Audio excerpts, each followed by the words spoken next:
Hello guys, welcome to my channel Quick Med Learn. And आज का हमारा topic है एफोरिज्म नंबर 6। एफोरिज्म नंबर 6 में अनप्रेजुडाइज ऑब्जर्वर दिया है। And before understanding what is unprejudiced observer, we have to know about what is prejudice.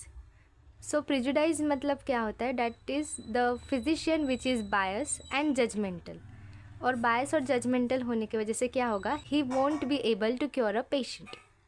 सो जो physician है उसे अनप्रेजुडाइज रहना चाहिए, that is free from biasness. और वो जब फ्री फ्रॉम बायसनेस रहेगा तभी वो पेशेंट को क्योर कर पाएगा। So basically there are two ways by which physician can become prejudiced. और वो दो वेज है, एक तो फर्स्ट है non observation and second one is the mal observation. So जो फर्स्ट वे है डैट इज़ नॉन ऑब्जर्वेशन, उसमें फिजिशियन ऑब्जर्व ही नहीं करेगा। और जो सेकंड है वो है माल ऑब्जर्वेशन, उसमें फिजिशियन ऑब्जर्व तो करेगा but he will misinterpret the symptom. सो अब हम वो दोनों वेज को डिटेल में देखेंगे with example. So first one is non observation. Non observation में क्या होगा? That is that physician is not observing the facts. Like while case taking, physician fails to observe certain characteristic things regarding the patient, due to which important data is lost, which will helps to form the totality of the symptom. So ये जो non observation है ये हमारे first step में ही होने के ज़्यादा chances है, that is while case taking. Example है इसका, that patient suffering from high fever have extreme anxiety on the face of the patient and extreme thirst for large quantity of cold water. Above are two characteristic features which is covered by aconite, but as physician not observe this, patient cannot be cured successfully. So अगर physician बस इतना ही देख रहा है, that is patient is suffering from high fever, तो there are number of medicine which is given for the high fever, but if the physician observe these two characteristic symptoms, that is extreme anxiety which is seen on the face and extreme thirst for large quantity of cold water, and these two are the characteristic symptom of the aconite. So if the physician give this aconite medicine, he will be able to cure the patient successfully. So if the physician is prejudiced, there is a chances of non-observation, due to which he won't be able to reach at the aconite or to reach at the most minimum, and eventually patient won't be cured successfully. So mal observation में क्या होगा? Physician is observing the sign and symptoms but interpreting in a wrong manner. और first वाले में क्या था? Non observation, that is physician is not even observing the facts, that is sign and symptom.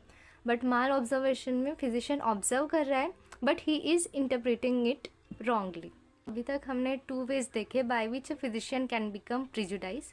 Now to understand the unprejudiced concept we should know what is prejudice. ये भी एक example से हम समझेंगे।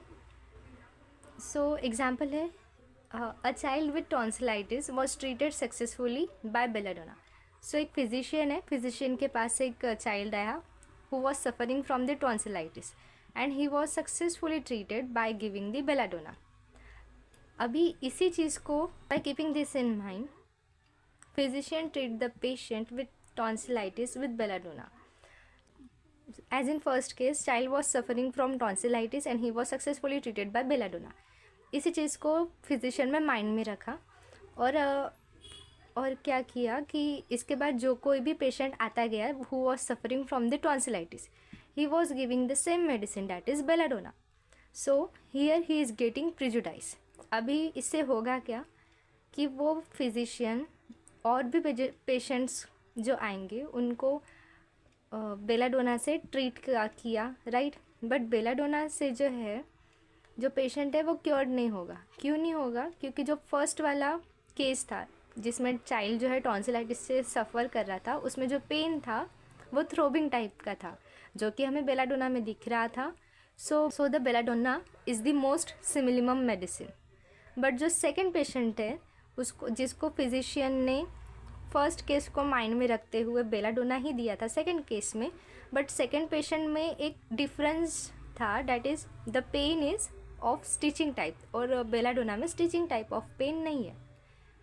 सो this is prejudice. So basically I hope ये समझ गया होगा. एक बार शॉर्ट में थोड़ा सा एक्सप्लेन करती हूँ. लाइक एक फिजिशियन है, उसके पास एक चाइल्ड पेशेंट आया who was suffering from a tonsillitis and he was successfully treated by giving the belladonna. Physician ने क्या किया, इसी चीज़ को ध्यान में रखा और क्या किया कि फर्दर मोर जितने भी पेशेंट आते गए who was suffering from the tonsillitis, he was giving them the belladonna. But जो पेशेंट था वो क्योर नहीं हो रहे थे. क्यों नहीं हो रहे थे? बिकॉज फर्स्ट वाला जो पेशेंट था उसमें थ्रोबिंग टाइप ऑफ पेन था which was covered by the belladonna. But उसके बाद में जितने भी पेशेंट आते गए कंसिडरिंग द सेकेंड पेशेंट, उसमें स्टिचिंग टाइप ऑफ पेन था which is not covered by the belladonna. So to know about the unprejudiced observer we must know about what is prejudice. और प्रिजुडाइज के 2 veg हमने इसके पहले ही पढ़ लिए है, that is non observation and mall observation. Now इसके बाद कोई भी फिजिशियन है वो अनप्रिजुडाइज कैसे हो सकता है? How can physician become unprejudiced? Physician must get details about sickness of patient by following 3 sources. So वो 3 sources कौन से हैं? एक तो patient himself, relatives, friends and attendant, और physician's own observation. So अगर हम patient से ही उसके sickness की details पूछ रहे हैं, so he will be able to explain more precisely because the patient is the one who is suffering. और relatives, friends and attendant से हम डिटेल्स लेंगे इन केस ऑफ चाइल्ड और the patient who is unable to speak and in case of old age patient. And physicians own observation, it is one of the important concept. Physician should observe the patient if he is not faking his symptom. So finally if physician possess these qualities, only then he be called true practitioner of healing art. So this was all about the unprejudiced observer, which is given in aphorism number 6. Thanks for watching and don't forget to like, share and subscribe to my channel, and let me know in the comment section which should be the next topic.